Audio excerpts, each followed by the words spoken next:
Jungle. Audio Jungle. Audio Jungle.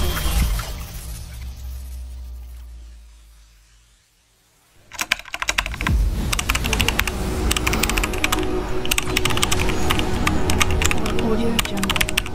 Audio Jungle. Audio Jungle.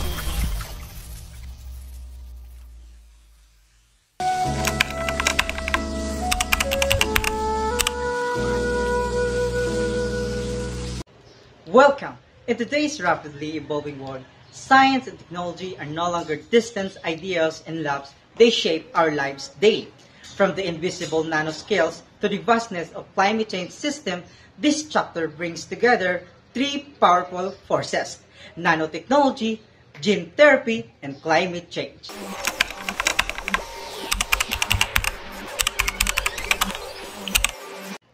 Let's begin with nanotechnology, where scientists work at the scale of billions of a matter. This scale is already transforming medicine, targeted drug delivery, cancer treatment, and diagnostic are becoming more precise, thanks to nanoparticles. And in energy, nanotech enhances solar panels and battery storage.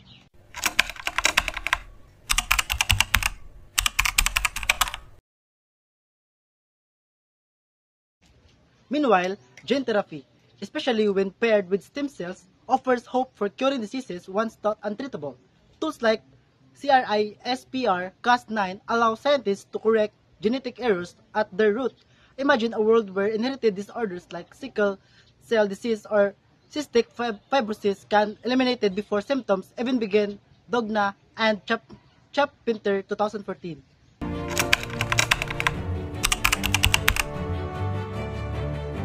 While these breakthroughs sounds promising, they're not without concern. With gene editing, we must ask how far is so far. Should we allow designer babies? With nanotechnology, how do we regulate the uncounted effects on the environment of human health?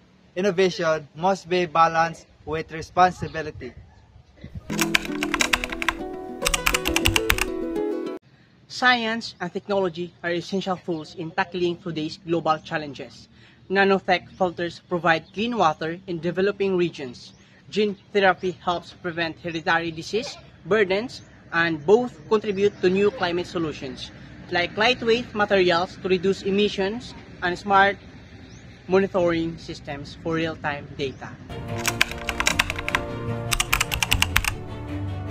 Speaking of climate, we can't ignore the elephant in the room: climate change.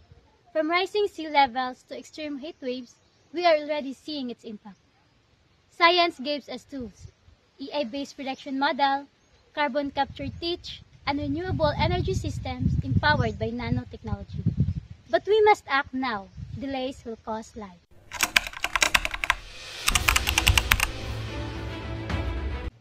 With powerful tools come powerful responsibilities.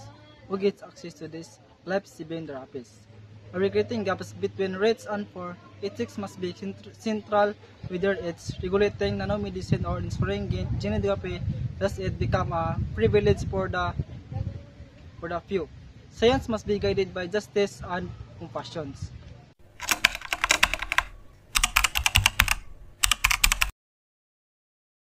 In closing, the future is unfolding faster than ever.